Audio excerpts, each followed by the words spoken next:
안녕하세요. 오늘은 우리가 다이어트를 할 때 다이어트를 무작정 시작하기에 앞서서 먼저 알아야 될 사항들에 대해서 이야기해 보려고 해요. 제가 되게 오랜 시간 동안 다이어트를 해 왔는데 그 과정에서 이렇게 살이 절대 빠지지 않는 운동도 하고 간헐적 단식도 하고 체질식도 하고 여러 가지 방법을 썼음에도 불구하고 잘 살이 빠지지 않았던 때가 있고 도대체 왜 나는 살이 안 빠질까?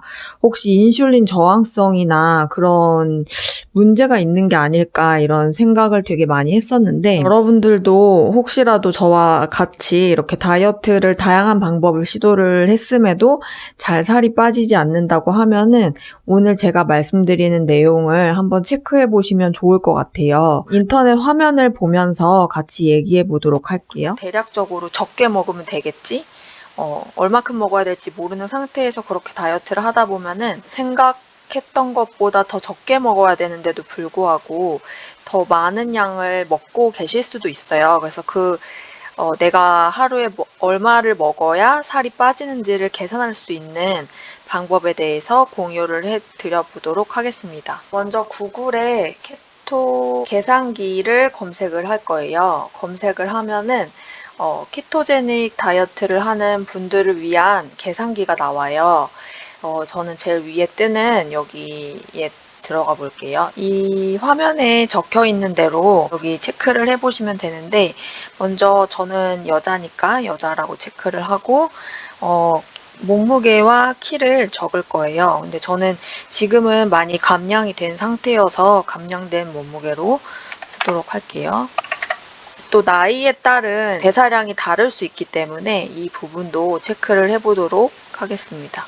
위에 적은 기본 데이터들을 바탕으로 우리 기본 대사율을 자동 계산한 거예요. 저 같은 경우에는 1212kcal라고 계산이 됐네요. 그러니까 기본 대사율이라는 거는 내가 어떠한 활동을 하지 않아도 숨만 쉬고 있어도 사용이 되는 량인 거죠. 가장 정확하다라고 알려져 있는 기본 대사율을 이렇게 자동 계산을 해준 거고요. 사람마다 하루에 얼마나 활동을 하는 사람인지에 대한 정보를 입력하지 않았잖아요. 그래서 하루에 활동을 많이 하는 사람과 적게 하는 사람은 또 사용하는 에너지가 다르기 때문에 여기에 이제 자신의 활동량을 체크하게 되어 있어요. 저 같은 경우에는 주로 앉아서 업무를 보고 있기 때문에 저는 첫 번째 체크를 하게 될 건데 아주 활동량이 많으신 분들은 very active에다가 체크를 해주시면 되겠습니다.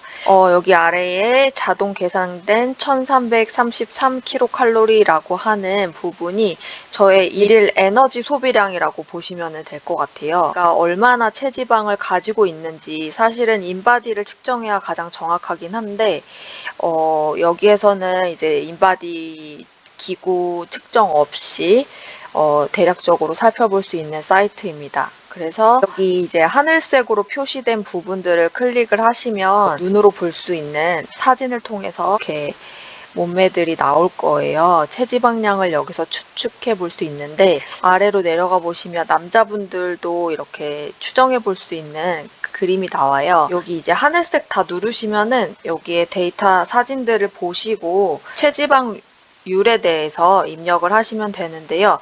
저는 인바디 측정했던 게 있어서 인바디에 있었던 체지방률을 집어 넣은 거예요. 그래서 이것도 제가 33.6%인가 그랬는데 지금 되게 많이 줄인 거고 내장 지방 레벨도 8에서 지금은 6까지 많이 내린 상황이에요. 그래서 이 다이어트 방식을 계속 유지를 잘 할 예정이고요. 운동도 꾸준히 하고 있고 하니까 28.6%라고 입력을 했더니 절대 그 이하로 빼면 안 되는 필수 지방, 체지방 양이 나와요. 4.8kg 이하로 제가 줄이는 거는 위험할 수 있다. 꼭 필요한 몸의 지방량이다 라고 계산을 해주고요.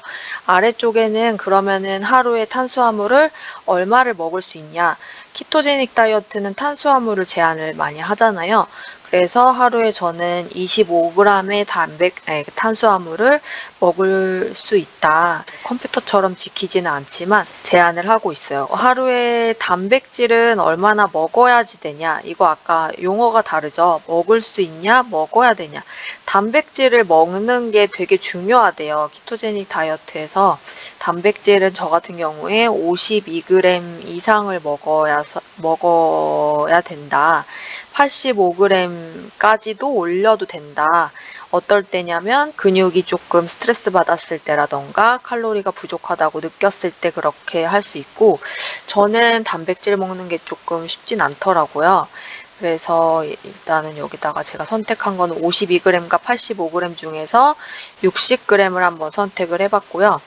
그리고 그러면은 지방을 얼마를 먹어야 되냐라고 했을 때, 저는 우선 위에서 단백질과 탄수화물로 340kcal를 이미 선택을 해 놓은 상태잖아요. 그러니까 아래쪽으로 내려가면은 여기에 0에서 54% 사이의 퍼센트를 입력을 하래요. 그러면 저는 이제 20%를 이렇게 넣어봤어요. 그러면 아까 계산됐던 1333kcal라고 하는 하루에 제가 활동하는 양을 고려했을 때 일일 사용하는 에너지보다 더 적은 1066이 자동 계산이 돼요. 그러면 하루에 먹어야 되는 지방량이 계산이 되는 거예요. 이 데이터를 제가 사용하고 있는 인아웃 어플에 입력을 해놓고 식단 관리를 하는데 사용을 하고 있습니다. 인아웃이라고 하는 어플을 들어가게 되면은 어떤 식단을 했는지를 저장을 해놓을 수가 있어요. 예를 들어서 아침에는 단식을 했고, 점심에는 MCT 오일을 타서 이제 커피를 마셨거든요. 그러면 MCT 오일을 3스푼, 식단에 추가 버튼 누르시면은 점심에는 요것만 먹은 거예요. 그러니까 사실은 이때도 공복 시간인 거거든요. 그래서 기록 완료를 누르시면은 제가 오늘 먹은 거에 대해서 390kcal, 제가 목표로 하는 거는 1000kcal라고 적혀 있죠. 오늘 먹은 거, 여기 지금까지는 지방이 100%인 거고, 여기 아래 보시면 제가 아까 여기다 입력해 놨다 그랬잖아요. 순탄수화물을 20g 먹겠다, 단백질을 55g 먹겠다, 지방을 78g 먹겠다 라고 이렇게 목표를 아까 계산기로 계산한 내용을 저장을 해 놓은 거고요. 이제 저녁에 고등어 구이를 먹을 예정이에요. 이렇게 선택을 해서 조금 양을 많이, 이렇게 하면은 단백질 양이 보이시죠? 70.4g. 그러면은 이렇게 식단에 추가를 하고, 저는 아보카도도 먹을 예정이에요. 그래서 음식 추가, 아보카도를 1개 먹을 거예요. 이렇게 식단을 추가.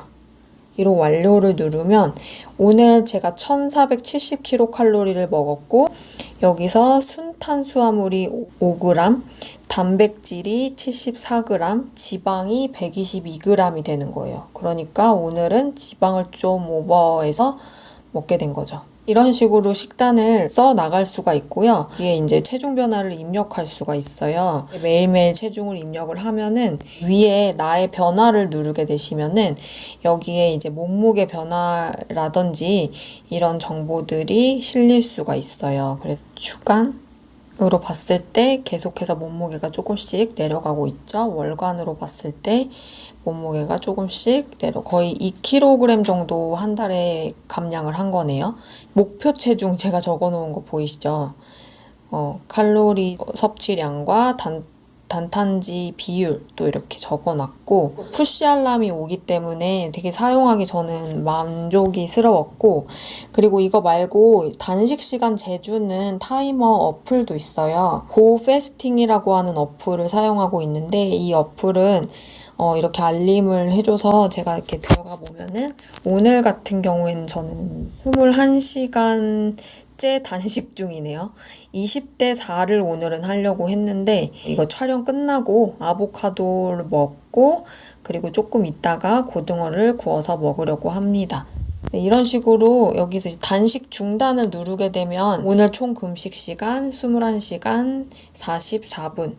단식 끝낼 때 몸무게도 설정을 할 수 있어요. 그때 체중계를 재서. 키토제닉 하시는 분들이 키토시스 상태인지를 알 수 있는 그 다이어트 스틱을 소개해드린 적이 있는데, 여기에서도 혈액 검사인지 아니면 호흡을 통해서인지 소변을 통해서인지 내가 케토시스 상태인지를 측정할 수 있는 방법이 있는데, 저는 이제 다이어트 스틱을 쓰니까 소변으로, 오늘 같은 경우에는 이렇게 핑크색이었어요. 요거를 이렇게 선택할 수 있어요. 이렇게 기록 완료까지 해주시면은 돼서 저는 이 어플이 되게 유용하더라고요. 그러니까 1333kcal였죠. 1470이면은 이럴 때는 이제 몸무게가 거의 유지되거나 조금 찌거나 이랬겠죠. 오늘 활동한 양에 따라서. 여기까지 제가 공유해드리고 싶었던 다이어트를 할 때 앞서서 먼저 알아야 될 부분에 대해서 공유를 해드려봤고요. 여러분들도 살이 잘 안 빠진다고 하면은 혹시나 내가 칼로리를 잘못 계산해서 먹고 있지는 않은지 이렇게 어플을 도움을 받아가지고 자동 계산이 되니까 그거를 이용을 해서 내가 하루에 필요로 하는 칼로리보다 조금 적게 섭취를 하시면서 천천히 장기간 조금씩 감량을 해 나가시고 운동도 하시면서 건강하게 다이어트 하셨으면 좋겠습니다. 그러면 저는 다음 영상에서 또 뵙도록 할게요. 안녕.